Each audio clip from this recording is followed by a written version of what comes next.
Hey everyone, welcome back. In this video I will tell you how to connect DocuSign to command. So basically, first what you need to do is simply enter in here your username and password in your command.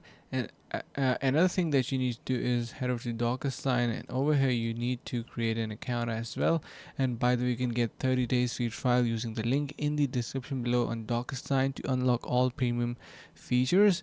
Now the another thing is final thing is going to be, of course, once you get your account created on command, you do get an integration option within that. So let me see, tell you, it is going to be on the left side pane. You will get command settings displayed. The command settings in the application, you need to connect account, and there you can simply connect DocuSign.